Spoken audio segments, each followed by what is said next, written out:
The story entitled The Chieftest Mourner is a very interesting and confidential story in a sense that it tackles on certain issues about love and marriage. So, what I would like to say right now is that every relationship starts when two people communicate. Having a healthy communication is important to share problems and find a solution for them. I think you don't have to build a strong relationship, but rather be a part of a growing relationship. You should accept your partner's flaws and embrace his or her imperfections in life. Trust isn't the key issue. It is more about knowing what is right and wrong, not only about the relationship, but more on yourself alone. And a strong relationship should have faith in each other alongside with trust and defying your limits. He or she is there for you at your best and at your worst, remaining faithful to your partner even when times gets rough. You should support each other through the good and bad times. Always put trust and respect to one another. As husband and wife, you should talk about the problems and try to make a solution. And remember, cheating or having an affair is never a solution.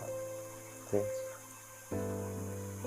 The society has become the judge on who should be the receiver of the honor of the late poet.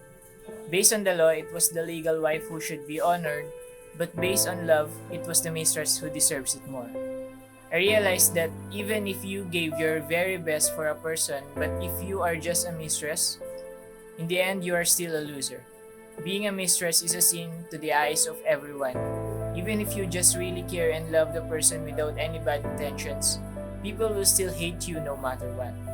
We should not tolerate love affair, but we have seen in the story how the mistress illustrates passionate love for the poet, even if it will only bring down her dignity as a woman. For me personally, I do not condone adultery, I do not support it, and also I do not approve of something as we call this an abusive relationship.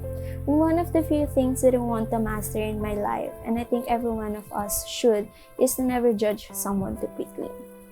Because every one of us has different backgrounds, we all share different stories, we're all different. We all have different outlooks in life. And from one angle, from the short story, from the poet's side, Elsa was the woman who interfered a marriage and stole a husband from another. While from another angle, Elsa is the woman who was there to the poet who gave life to the man who was mistreated by his wife because of his personal decisions.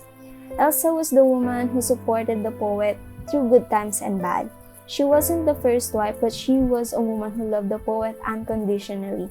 And if I were the narrator, I would have not judged Elsa in an instant because even though she was a mistress, she gave love and cared to the poet with no extent. She gave up everything just for the welfare of her husband, which is the poet, and for herself.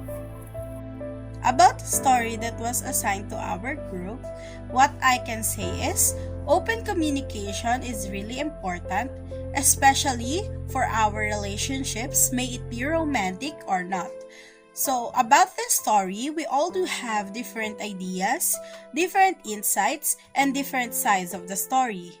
So might as well, if you want to work out your relationship together, have a proper communication and work it out together.